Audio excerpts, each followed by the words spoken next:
My son got the letter on a Tuesday afternoon. By Thursday night, I was standing on my own driveway in the dark, a garbage bag of clothes sitting at my feet, listening to him change the deadbolt from the inside. He thought he'd won. He hadn't read the operating agreement. My name is Jerome Oates. I am 63 years old, and for most of those years I worked as a commercial electrician out of IBW Local 247 in Columbus, Ohio. 31 years of wiring office buildings and hospital wings and schools, most of it from the time before safety felt optional and management still knew your name. I started as an apprentice when I was 22, hauling cable through crawl spaces for a foreman who called everybody son until you proved you weren't. I retired at 59 with a bad knee, a pension that was just enough to be honest about, and calluses on my hands I don't think are ever going away. My wife Vera used to hold those hands and say they were the most honest-looking hands she'd ever seen. She died 18 months ago. Pancreatic cancer. 11 weeks from diagnosis to the last breath I held with her in a room that smelled like antiseptic and the hydrangeas I brought every single day because they were her favorite. She was 57 years old. I want you to understand who I am before I tell you what my son did, because I think context matters. I am not a man who looks for sympathy. I spent 31 years not looking for it. But I believe a story told honestly is its own kind of truth, and the truth is this. I gave Ryan everything I had. Not just money, though I gave him plenty of that. I gave him the version of me that stayed late, worked Saturdays, said no to myself so I could say yes to him. His college tuition, full 4 years at Ohio State. His first car, a used Civic I paid half on. The application fees for law school when he got in, money I raised in a way I'll tell you about in a moment. When Vera got sick, Ryan moved back into the house. He said it was to help. He brought Crystal with him, his wife of 3 years. A woman from a well-off family in Westerville who had opinions about everything, and warmth for almost nothing. I told myself she was just guarded. I told myself she was just from a different world than ours. You tell yourself a lot of things when you want to keep the peace with someone your child loves.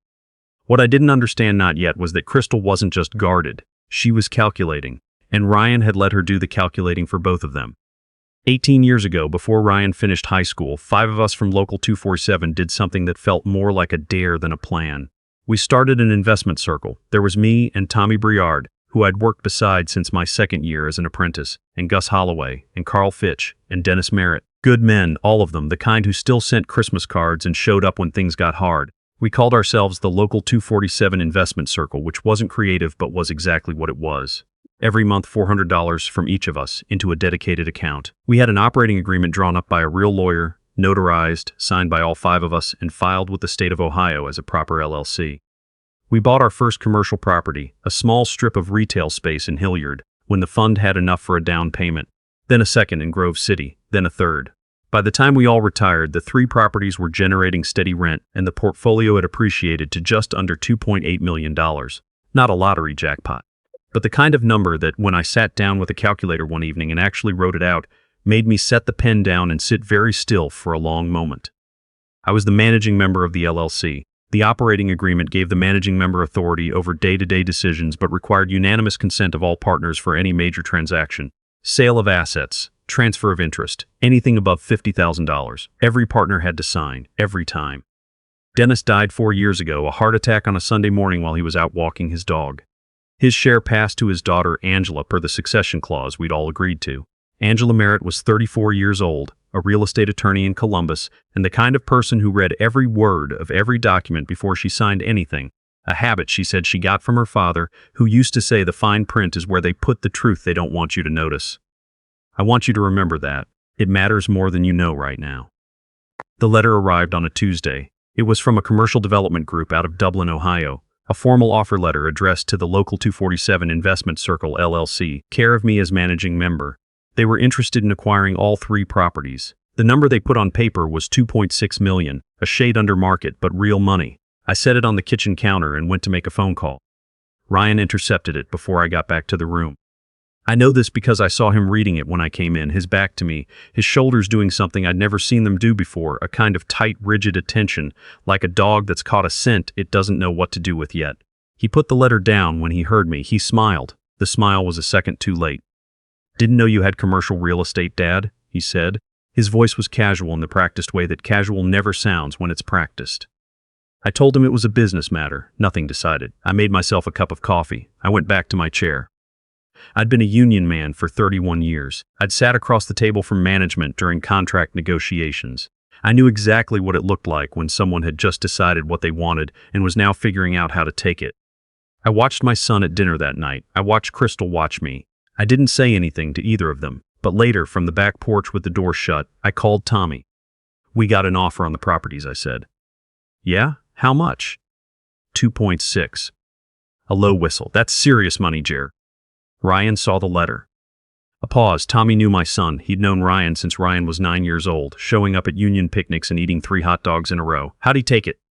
"He smiled wrong," I said.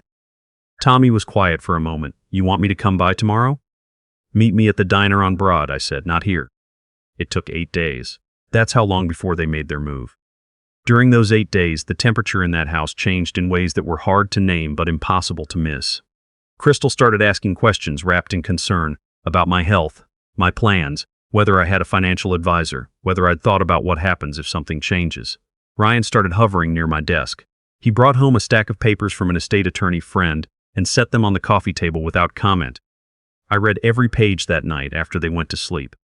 The documents were a general power of attorney and a letter directing the LLC's property manager to route all correspondence to Ryan as my authorized representative. Standard-looking paperwork, the kind that would sail past most people because it used the right words in the right order.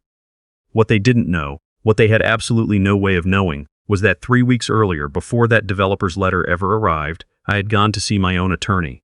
Not because I suspected Ryan specifically, but because Vera was gone. I was 63, and I had learned from watching her last weeks that life changes faster than paperwork does. I had my attorney draft a power of attorney with one very specific clause, worded carefully, placed in the middle of the second page. This power of attorney expressly excludes any authority to make decisions on behalf of, transfer, encumber, or bind any business entity in which the grantor holds an ownership or managing membership role, including but not limited to the local 247 Investment Circle, LLC. Ryan's paperwork was copied from a standard template. Mine was not. I signed his documents the next morning at breakfast, the same way I had signed my own, steadily, without hesitation, with the same hand that had pulled wire through conduit for 3 decades. "This just makes things easier," Ryan said, folding the papers, "in case anything happens." "Of course," I said, and poured myself more coffee. They came to me on a Thursday evening. Ryan sat across from me at the kitchen table. Crystal stood behind him with her arms crossed, which I had come to understand was how she positioned herself when she needed him to feel supported without being seen to lead. He told me they needed the house, not that they needed space. They needed the house. They had meetings coming, financial advisors, real estate people, important conversations that required a professional environment. He said I should look at a senior community in Worthington with nice amenities. He said they'd help with the deposit. I sat there and looked at my son's face and tried to find in it the 9-year-old who used to sit on the front steps and wait for me to get home from second shift. I couldn't find him. I thought about the 1968 Ford F-100 pickup my father left me. Gunmetal gray, original engine, the only thing he had worth leaving anyone. I'd kept it in the garage for 11 years, driving it on weekends. When Ryan got his law school acceptance and needed the deposit and first semester fees because financial aid hadn't come through yet, I sold that truck to a collector in Gahanna for $12,000. Handed Ryan a cashier's check the next week without explaining where it came from. He dropped out after 1 semester. Told me about it on the phone 3 months after it happened, the way you mentioned something you forgot to bring up earlier. I never asked about the truck. I never asked about the money. I just absorbed it the way you absorb things you do for love, quietly, without a ledger. Sitting at that kitchen table Thursday night, I thought about that truck. I didn't say a word about it. I just nodded, told them I'd need until morning to gather my things, and went to bed.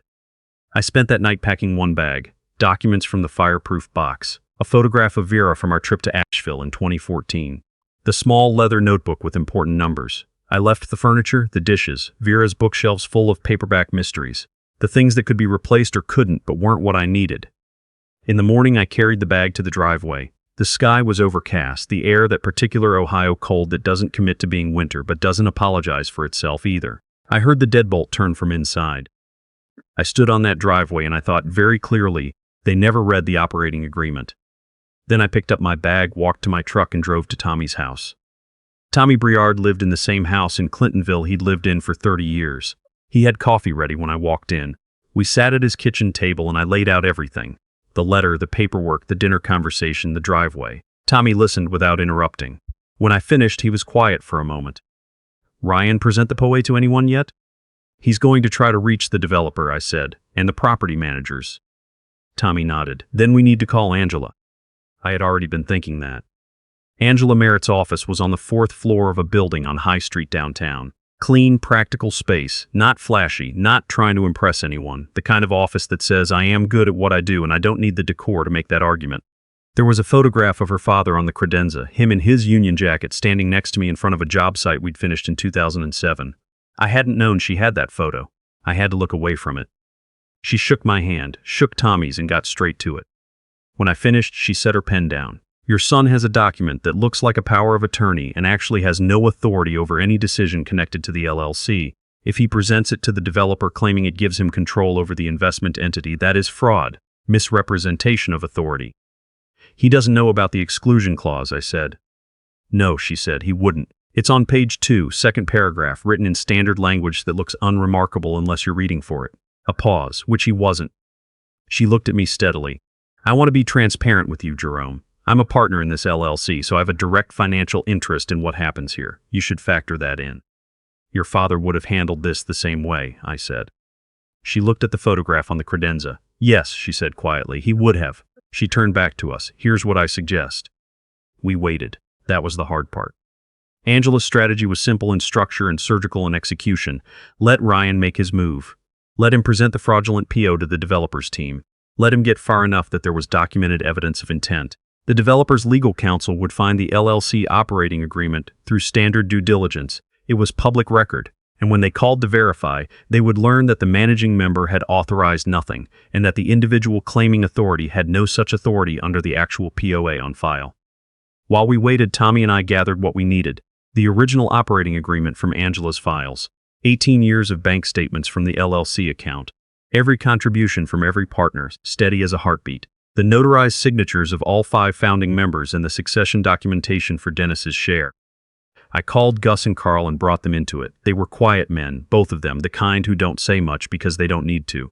Gus just said, "Tell us where to be." Carl said, "Nobody messes with the circle." 8 words from Carl Fitch that felt in that moment like more than I'd been able to give myself in weeks. Ryan made his move 11 days after he changed the locks. Angela called me on a Wednesday afternoon, her voice precise in the way I had come to recognize as her version of satisfaction. He went to the developer's office this morning, she said, presented your POA and a letter claiming you were stepping back from managing the LLC due to health concerns. He requested they process the sale directly, with proceeds distributed to him on your behalf. A pause. Their legal team ran standard checks, found the operating agreement, found the exclusion clause, called me 40 minutes ago. Another pause. I've also filed a formal complaint with the Ohio Bar. Crystal's brother drafted the letter claiming managing authority. He's licensed, which makes this a different conversation entirely. What happens now? I asked. Now, she said, they learn what the operating agreement actually says. The meeting was on a Friday morning at Angela's office. Our side of the table, me, Tommy, Gus, Carl, Angela. Their side, Ryan, Crystal, and Crystal's brother Darren, who turned out to be the one who drafted the fraudulent letter and who walked in with the careful movements of a man who had already begun to understand he was badly outmatched. Ryan came in with his chest up, rehearsed confidence in his posture. He stopped when he saw the 4 of us. For just a moment his face did something complicated, a flicker of real understanding behind his eyes that he couldn't quite suppress. Crystal's jaw set. Darren opened his briefcase and closed it again without taking anything out. Angela did not stall. She laid the LLC operating agreement on the table, walked through it section by section, what it said, what it meant, what it required. Then she placed my actual POA beside it, turned to page 2 and read the exclusion clause aloud in a clear, even voice. The way you read something when you need every person in the room to understand that this sentence has ended the conversation.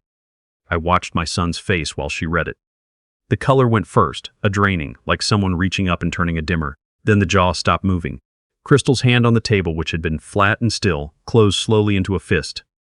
Angela explained that presenting the POA in writing to a third party, claiming authority it did not grant, constituted misrepresentation. She explained the bar complaint. She explained that each partner in the LLC could pursue individual civil remedies if they chose to. Or, she said, and let the word sit, your client signs a formal acknowledgement that he had no authority to act on behalf of the LLC, that the developer transaction was unauthorized, and that he will make no further attempts to access or encumber any LLC asset.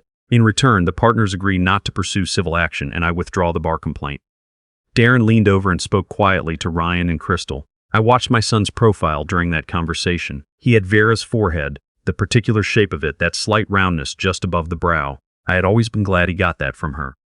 I felt a grief so large and quiet it was like weather, not rage, not satisfaction. That deep, hollow sadness you feel when you love someone and understand finally that love is not the same thing as influence, that you can give everything and still not reach the place inside a person where their choices are made. Ryan signed. His hand was steady, which surprised me. Crystal sat through it with her eyes on the table and did not speak. When it was over, Angela collected the papers. "We're done," she said. "You can go." They walked out. My son left the room without looking at me. I watched him go and I thought, there are no easy answers to what comes next. Only the long, quiet work of it. The properties didn't sell to the Dublin developer. Tommy and the others voted to hold them another 2 years, let the market develop further, then make a proper decision together. Angela drafted a revised operating agreement to close any remaining ambiguity. We had a notary come to Tommy's kitchen table. All 4 of us signed it over coffee and the pan of brownies that Gus brought because Gus had learned to bake after his divorce and was quietly proud of it. I stayed in Tommy's guest room for 3 months. Then I found an apartment in Clintonville, 2-bedroom, 2nd floor, a window that faces east and catches the morning light in a way that Vera would have liked. A neighbor from the old house saved a cutting of her hydrangeas for me. I planted them in a pot on the balcony. They came back the following spring.